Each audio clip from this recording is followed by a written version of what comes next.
Therapy, I remember when I had my son, I had a lot of anxiety. That I was like, girl, you're not even an anxious person. We don't even, listen, we talk about postpartum depression, but we don't ever mention postpartum anxiety. Girl, everything got a label on it. A choke hazard, you know, a SIDS warning. And it's like, this is your responsibility. If something happens, it is on you. Like, this is your person. Yes. And you love them. Yes. Like, you know, my son, I was just like, I remember my mom telling me that when she had me, she's like, I never felt love like that.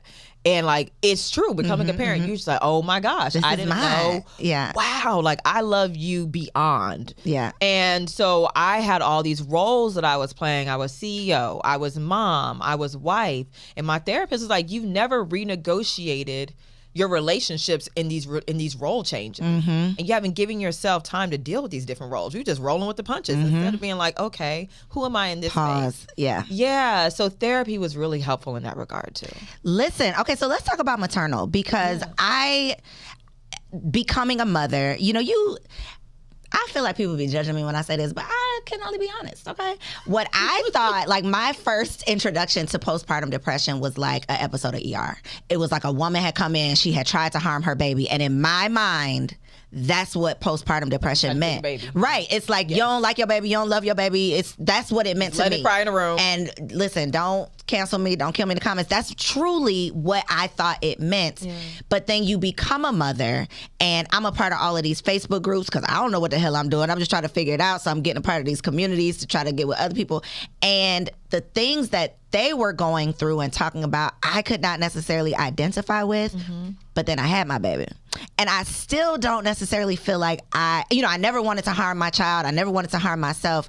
But I feel like there was definitely like a loss of like my old life. You know, like a depression around losing who I was and the freedom. I mean, especially as entrepreneurs, the freedom that we are blessed with is like irreplaceable. So losing that, and then it's like, yo, this baby he's still here. You know, like you wake up and he's still here. Or they wake you up. It's like, damn, I'm a mom again. You know, like again. I can't even sleep how I want to. I still can't sleep how I want to, okay? Still can't sleep how I want to. But that to me is a conversation that we don't have. You don't know these things until you're in it. You can't really prepare for it. And like I just said, the anxiety thing, you know, like making sure he's still breathing, that's a whole thing that it's like never goes away. I don't think it's right. No, I don't think it's ever going to go away. And so I'm assuming that part of that was like some of your motivation behind creating, you know, the movement, but tell me, like, what was your motivation behind it? Maternal was a lot about my life design. And even then I was designing my life, and I didn't really know that I was doing it back then, but I worked in nonprofit before becoming a full-time entrepreneur in the finance space.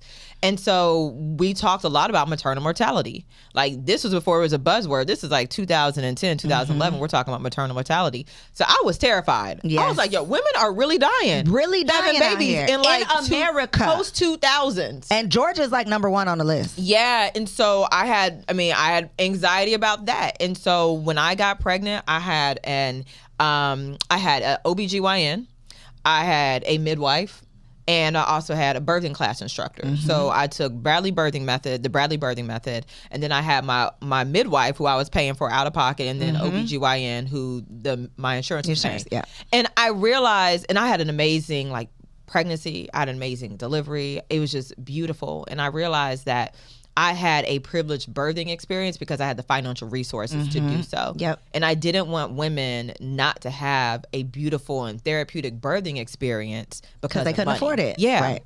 So that's why maternal was created. Gotcha. But then also we support pregnancy and beyond. So it's not just like pregnancy. Baby, it's a beyond. It's really the postpartum. Yes. Like it really is the like, oh my gosh, am I going to be able to wash my hair and eat in between trying to get Can sleep? I shower? Because they tell you sleep while the baby sleeps, but it's like, what do I'm worried about the baby staying alive while he's sleeping. I need to watch him. And like, what do I, because now I got to catch up. Yeah. Like now I got to like wash my ass while the baby is sleeping. And then he might wake up in the middle of that. So it's a thing. So I want women to have that support because I think a lot of that also drives postpartum depression. For sure. And like, I remember, and I had all these resources. My midwife was amazing after I had my son. I had a hospital birth, but she came to the house like every day to check on me and like made sure I ate and everything else.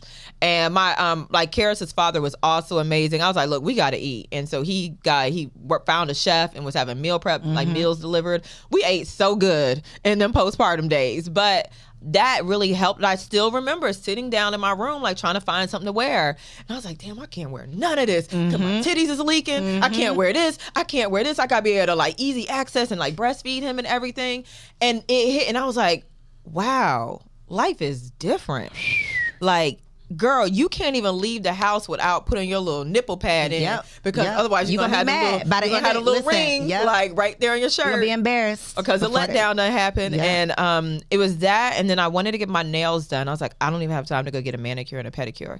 And I mean, that could sound privileged or whatever, but like that's real life. Yeah. And it was like, and I'm not taking my baby to the nail shop. That's one place he is not going. I'm not taking a newborn. Like, I'm not judging anybody that has. Yeah, no shade. No, I'm just not, you gotta do what you gotta do. But Kara still ain't stepped foot in the nail shop. No. Like, we're going to do it while he's at school. Right. But also, I'm an entrepreneur. That comes down to life design. Right. And understanding, we have the freedom to make those choices. Space for myself. Yeah. Outside of being a parent. And for me, being an entrepreneur allows me to have that space for myself. And allows me to afford to hire people to give me that space for myself. So, yeah, that's maternal. We also cover... if someone wants to become a doula or a birth worker, we will cover their training so that they can serve more Black women. We paid for laundry, we paid for housekeepers. I love it. Babysitters, diapers. Like, what do you need to experience motherhood on your own terms right now? There's so many things again that you like don't know about until it's like at this point you're pregnant. There's no turning back. Like, the baby is coming. You have to figure these things out. It's too late for you to say, okay, wait a minute, I'm not ready for that. Like, you have to it's like on the job training. You got to figure it out. And to your point, I feel like I had a very privileged pregnancy.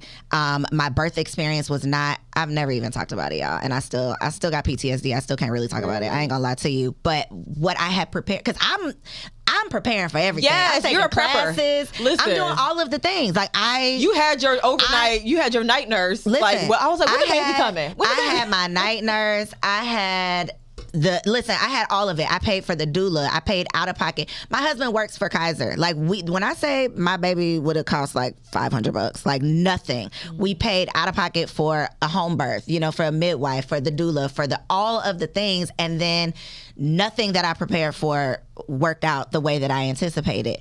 But thank God I had, the luxury of being able to, try to plan my process the best that I could. But there are so many women who can't advocate for themselves. No. They show up at the hospital clueless, get taken advantage of, get mistreated, get borderline abused, in these hospitals, and they're scared. And it's a scary thing. Like, there's so many reasons to actually be scared. And so, I commend you for it, because it ain't, I don't know, there's not a lot of money in, creating resources for... Oh, it's a labor of love. Right. Ain't no money over there. Right. This is a passion project. Ain't no money over there. Because you realize, like, it's needed. It's necessary. And, I just had my midwife on an episode where we talked about, like, how home birthing is like shunned. It's like looked down upon. Oh my gosh. That's the whole thing. Koereyelle, I remember when I told my mom that I had hired a midwife.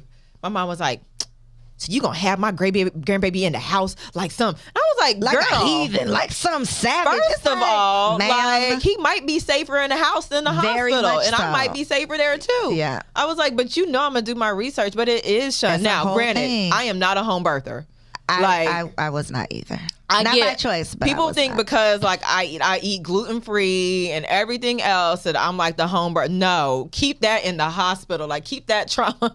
I don't care how good your birthing experience is. There's some trauma associated with them. When them contractions come through and you just remember like your body's just getting assaulted. And you just like, when is it over?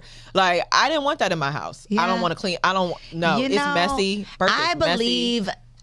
Wholeheartedly, that God has a plan. And, my son had to go to the NICU for 2 days. And so hindsight, being 2020, all I can think about is what if something went wrong at my house? Like, what if he needed extra care and I'm at the house because I'm so stubborn because I just, have to do things my way. So it really came down to me being a mother and thinking about my child and knowing that it doesn't matter what you want, you have to do what's best. And so that's even a tough thing, that if you don't have a community, if you don't have support, if people are judging you and your choices, that's tough, because you really truly are just trying to do your best. You're trying to survive. You're just trying to survive. Because if you look at statistics, like, that shit is scary. It is definitely scary if you start looking into Black women specifically and our birthing experience. And that's why I say, like, when I was pregnant, though, I was like, don't talk to me about your traumatic birthing experience. Like, keep that to yourself. Okay, girl. Oop, I don't want to hear that. Like, girl, you gonna die twice. Okay, so we're not fielding those stories right now. I only want to hear about good, positive outcomes. Like, tell me how the baby just slid out. Yes. Like, you didn't even know you was in labor.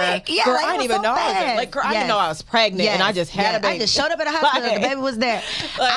First of all, I'm so jealous of those women who are like, yeah, I had the baby on the way to the hospital. He just came so fat. Please. Me too, Koereyelle.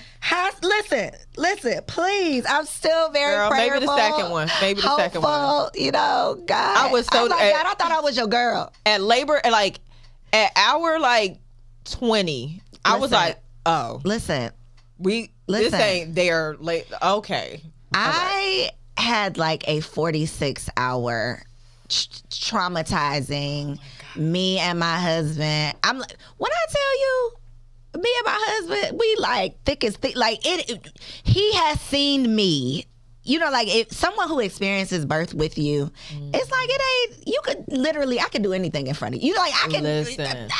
I have no shame. And that's how I feel in general now. Like after you've been in the room with your like everything in the air open, everything. You be like, girl, whatever. It ain't even. Who cares? You gonna see what you gonna see. You gonna see what you gonna see. Okay, so we weren't even supposed to get into that conversation because I do got a couple more business questions. So I'm just gonna ask you. That's how motherhood takes over your life.